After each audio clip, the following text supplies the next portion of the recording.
Est-ce que vous croyez à cet objectif d'une réouverture pour vous le 20 janvier? Malheureusement, je n'y crois pas beaucoup. Au même titre que je ne pensais pas qu'on puisse être refermé, qu'il puisse y avoir un deuxième confinement, vraiment je n'y croyais pas. Aujourd'hui, avec ce qui se passe, et on voit que finalement la courbe elle a légèrement baissé, mais pas autant qu'on l'aurait voulu. D'accord? Ça prouve bien quand même qu'on n'est pas tout à fait responsable de tout. Non, bah non. Ok?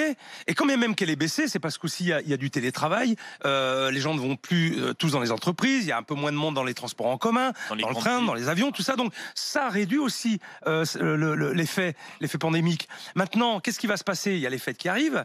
Je suis désolé, mais les gens ils vont se retrouver chez eux. Hein, il serait bien de ne pas être plus de 6.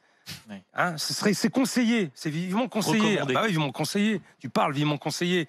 Moi, je sais ce qui va se passer après. Je peux vous l'annoncer. Ça va repartir, hein, mais alors en flèche. Et qu'est-ce qui va se passer le 20 janvier? Ils vont réfléchir. Ah ben finalement, on va pas pouvoir vous ouvrir le restaurant. Est-ce que vous avez entendu? Moi, j'ai plein de potes restaurateurs qui me disent de toute façon, nous c'est mort, on n'ouvrira pas avant février. Nous, on n'ouvrira pas avant février. Est-ce que vous entendez ce bruit de cloche là? Parce que manifestement, vous nous dites, on ne sait pas. Plein de potes restaurateurs me disent mais ça fait peur, mais bien sûr, mais c'est un peu ce que je dis. La vague, ça va repartir.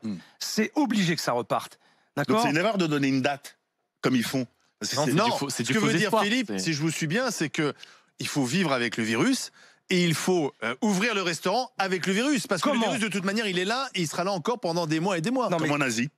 Vous savez, les dommages collatéraux, ils vont être terribles. En Asie, ils vont être terribles, que ce soit à travers la maladie, mais aussi économiquement, parce qu'il y a les faillites financières, mais il y a les faillites morales qui sont là. Ok? Comment aujourd'hui nous sommes obligés, enfin nous sommes, c'est pas nous, mais pourquoi doit-on choisir entre l'économie et la santé?